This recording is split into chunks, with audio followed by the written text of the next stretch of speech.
problem is for most people that are listening to this, they're saying this team broke my heart the last 3 or 4 years. And by the way, like, it's not as good as it was last year. Like, it's still a really good team, but like, this is a lesser version of last year's team as it stands in this moment. And like, how can you talk about World Series, it means everything, and then operationally work like this where you don't make drastic changes? And it's not like blow it up, it's not tear it down, but like, how do you say, like, well, we signed Adolis Garcia or Adolis Garcia, however the hell you say his name, and we're going to get rid of Nick Castellanos, which, oh, by the way, we still haven't done yet. And latest reports say that you might have to eat $18 million of the 20 to do this, which is just incredible. And you took your postseason playoff slow heartbeat hero and you removed him from the mix because he's in Boston now, which, again, I don't necessarily blame them for that. But like, the reality of it is that they are weaker unless you're like really, really excited about the 8th-9th combo in the back of the bullpen. Yeah. And I want to talk about Ranger. We didn't really get into that yet because that was part of the wild week that was or wasn't for the Phillies. But yeah, I mean, the Phillies are kind of in a little bit of a transitional spot, right? So I look at it and say, I'm in agreement. This is a step back, not a huge step back, like you said. They're probably going to be over that win total, right? Still, they're still the favorite to win the NL East in my mind, and they're going to be a playoff team. But as constructed right now, do I look at it and see it much different than a year ago? I don't. You're not as good as the Dodgers, and you didn't do anything to get better. Meanwhile, the Dodgers add Kyle Tucker. But has the ship sailed on catching this iteration of the Dodgers? Like, you bring in Bo Bich-ette. You're not catching the Dodgers bringing in Bo Bich-ette. No, but and again, Bob, you and I talked about this ad nauseum last season. Like, this was a team. This was the only team in my mind. And now, kudos to Toronto for playing a hell of a World Series. But the Phillies were the only team in my mind who could beat the Dodgers. I didn't think there was another team in baseball who could beat the Dodgers. Right.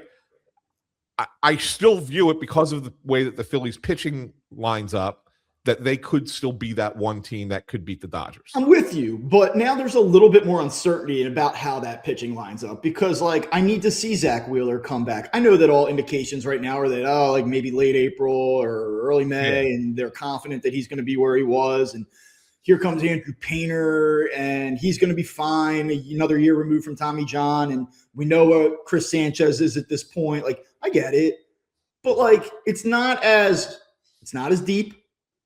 Like, if something goes wrong with Zach Wheeler, it does not look good. And as it would for most teams that lose their one or two guy in a rotation. But I don't know at this point with like certainty that Andrew Painter is going to give you the season that you hope for. I don't know that he's Justin Verlander right now. That's what we were talking about 20 months ago with him. So there's some pause. And then like, there's a lot of other ifs. Like, if I'm in the Phillies position right now, I go like, here you go. Here's how I feel good about this. Like, one, we had some guys underachieve last year, and we had some really bad players in our lineup, and we still won all of these games. So if Bryce Harper looks more elite this season, and if Bryson Stott puts together a full season of the player that he was the final 2 months, and if Trey Turner continues to be what we saw for the bulk of last season, and if Crawford comes up and plays well, and if Aiden Miller shows up at some point and he's a thing, like, you can do it. You can work yourself into being like, hey, this team isn't entirely the same as last year, and it can get better in a lot of places. But like, you do have to, that requires some optimism and some hope and some wishing.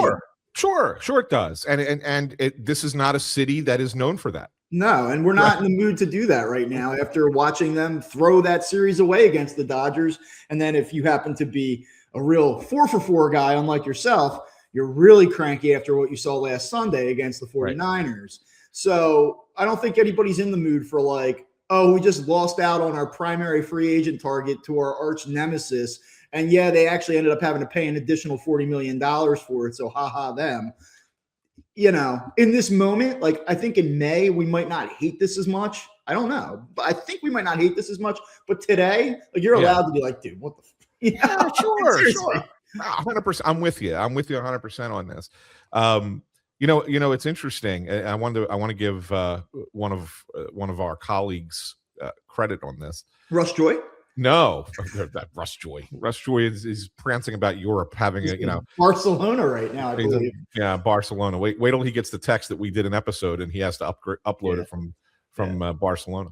No, it was Ty Dalbert, right, from Phillies Nation. Yeah. So once Kyle Tucker signs his contract, he sent a group text to a group of Phillies writers. He sent a text that said, Kyle Tucker, 841 OPS gets you 60 million. 844 OPS gets you called washed up by Dave Dombrowski. Yeah. Right. No longer elite. Elite. I mean, now let me just get to this next part, because I think a lot of people are probably sitting here this morning saying, well, now what? Is this what they're going with? Is it going to be the run it back crew? Because you do turn around and you sign JT Realmuto. And I know that there were some people that it's interesting to me. Like,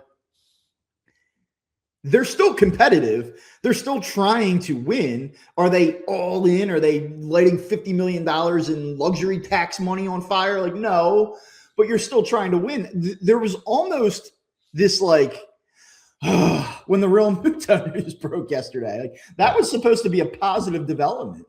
We were supposed to feel good about that. And fans happens, and everyone's like, oh my God. Yeah, fans are not feeling good about it. And people that I talk to as well, like people that are fans that are like a little goofy, like myself, but that are like fairly educated. And they're like, you got to be kidding me with this. Like, again, it just looks so. It just looked bad. It looked bad, man. It's the optics of it. Right. Because in reality, when you step back from it, what were your options at catcher? You want to do Marshawn and Stubby? Yeah. Like, what were your options? You just got the same guy for less money. Yeah. And then you've been paying him like $7 million a year less. And yes, he has incentives to get to the 60 million number he wanted, but he's got to hit those incentives. And if he does hit those incentives, that's a good thing for the Phillies. Yeah. Right. And the dollars matter. Like, I'm not going to sit here and say, hey, 3 years from now, do you really want to pay JT Realmuto $15 million? But I'd also say, like, you're paying Taijuan Walker $18 million right now. So if JT Realmuto's that washed, or he becomes a 220 guy with 7 home runs, and you have to pay him $15 million in 2028. Okay. Yeah. Like, he's your backup. Is it really the end of the world? Seriously. He's probably your backup catcher in 2028. Yeah. Right. I mean, so that's the thing. I wanted to get into the Ranger Suarez contract, because I don't know about you, Bob, but I was actually floored by the money. In terms of what he got, like, too much? I think Boston gave him a lot. And they're paying, so he's getting $26 million a year. Okay. I think there's a lot of people that are frustrated that Bregman's not there right now. And that sure. That was the move. That was the move, but he's getting $26 million a year. He made 26 starts for the Phillies last year. That's $1 million a start. Yeah. He's never thrown more than, last year was his most innings he's ever thrown. It was 157. Like, I am flabbergasted. And he's not even like their top guy. He's probably going to slot in. He's probably their number 2, but he's going to pitch out of the number 3 spot. They'll split up the lefties, right? So you're going to go Garrett Crochet is their ace, and they'll probably put Sonny Gray between the two of them so that they can split the lefties. So he's going to pitch out of the number 3 spot for the Red Sox. That's a lot of money to bank on a guy who's great in the playoffs, right? Like, that's what they're paying for. That 1.48 playoff ERA in 8 starts, whatever, 11 appearances. Like, that's what you're paying for, and I get it, and I love it. I love what he brings to the table, but it's a big risk. It's a big risk because of his injury history, whatever, how he, I don't know. If you tell me any guy, I don't care who the pitcher is, decent numbers, I got to pay $26 million and I'm not going to get 180 innings out of the guy. Like, I'm passing. I'm not paying it. And I understand why the Phillies wouldn't do that too, right? Yeah. I mean, going back to 21, 106, 155, 125, 150. And then, like you said, last year, 157. He'll be 31 in August. what scares me the most is that we watched him the last couple of years just hit these walls. And you saw like you're looking at starts where he's hitting 88 on the gun, and you're like, yeah, the velocity, man, like it's way down. Scary, 94, okay, 93, okay, fine. But I don't fault the Phillies, and this is not a unique take. I heard this week, and I agree with the sentiment. I don't fault the Phillies for not bringing back Ranger Suarez. There's two things I have thought, though, here in recent times. Boy, I wish the Phillies did not re-sign Aaron Nola to that deal, because I would rather have Ranger Suarez the next 5 years than Aaron Nola. I mean, you might disagree with that. I actually would rather have someone else entirely of the two, but I don't want to do another 5 years of Nola. I feel like that is a mistake, and I like Aaron Nola. He was on our show last year. I think he's a stand-up guy and desperately wants to return to form, and will do everything he can do and say all the nice things in the world about him. I'm not sure he can. So that feels like a little bit of a mistake in this moment. And, the other thing I would say about it is I would have liked to have seen them be a little bit more aggressive, and maybe they will here be a little bit more aggressive with Luzardo. Like, I just feel like if you're going to let these guys, if you're going to let Suarez walk, like, to me, like Luzardo, you talk about like postseason dude, like, well, that guy showed me everything you could possibly show against the Dodgers this year. Like, that's a guy that I know he had his problems this year. He's not like an ace. He had his moments where he was very inconsistent in his blowups.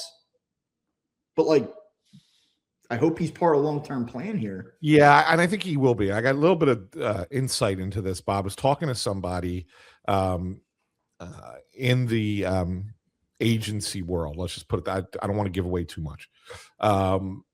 And when they signed him right before arbitration, gave him $11 million for this year. Phillies gave him more than even the agents were asking for. They feel that goes a long way. It shows that the Phillies value Luzardo, and that when you talk about extending him, which I think is, if you asked me today, make a prediction, I think will happen before the season. I don't think this one drags on like Schwarber and Nola did in the past and gets to the offseason. I think this one will be done. If they want to do it and he likes it here, then it should get, I mean, yeah. I don't want to oversimplify, but I think that I think the intent is such that it should get done. And if I were Luzardo, I'd want it to get done before the season starts. Yeah, and I think that the Phillies giving him an extra, I think it was like an extra $650,000 or $700,000 in arbitration, which may not sound like a lot in the grand scheme of things, but that they came to the table with that and it was above what the agency thought. They took that and said, okay, they like our guy. And that's some cachet for the Phillies when it comes to negotiating this extension. I think that they're happy enough that they will sign him. He almost feels like the forgotten man in all of this offseason. Yeah. It's funny, like, how the team result impacts the way that the players viewed. Like, I don't want to make this a football show. Like, I like Jalen Hurts. I think that he's a fine quarterback. I don't think he's a top 5 quarterback. Right. He's got his issues. He obviously played 2 fantastic games at the end of last season, and he gets propped up into this place where you're like, wow, you can't ignore what he did. He is him. Well, part of that is because Jalen Carter wrecked the game against the Rams in the divisional round. And had he not done that and the Rams won, we would have never seen that. And we'd be looking at Jalen Hurts in this moment like this is 4 straight years or 3 straight years where this game's inconsistent. They haven't won. Yeah. What are we doing? I mean, some people are doing that anyway. The reason why I say that is because if the Phillies find a way to get past the Dodgers, you're looking at what Jesus Luzardo did against them in that series and saying that that's an all-time performance for a Phillies, a Phillies October moment. Like that's an all-time Phillies October guy moment, series, performance. Just not only how good he was, but the balls it took to come back and do it again. Like, I mean, but it kind of gets lost in the shuffle. It gets lost in the sauce. What he did in that series changed everything I thought about the guy. I'm being dead serious with that. Like, yeah, we talked about it. Like, this guy's like, is he like mentally, like, can he dial it in? Does he need? I was so convinced that this is a guy with great talent, obviously, really good pitcher, but that he lets the emotion of the game get the better of him Yeah, I sometimes. remember when they were in, I want to say New York, and he had some calls work against him, and he just went nuts. Flipped out on the umpire. Yep, it was in New York against them. I was there, right? Yeah. I was part of my 10-game losing streak with the Phillies on the road, right? But so him being able to rein that in and be as good as he was against the Dodgers, that changed everything. That I said, okay, he's made for the moment. He's absolutely made for the moment, and he should be here long term. And I think, and it's funny. I think we've talked about this too before, Bob. Like, in my mind, going forward, if you're looking long term Phillies beyond 27, right? He's top 3 or 4 on as most important Phillies going forward. Oh, I agree. Right? I mean, just is, and like that's why this contract will matter a lot, and I think he's going to get one before the end of spring training.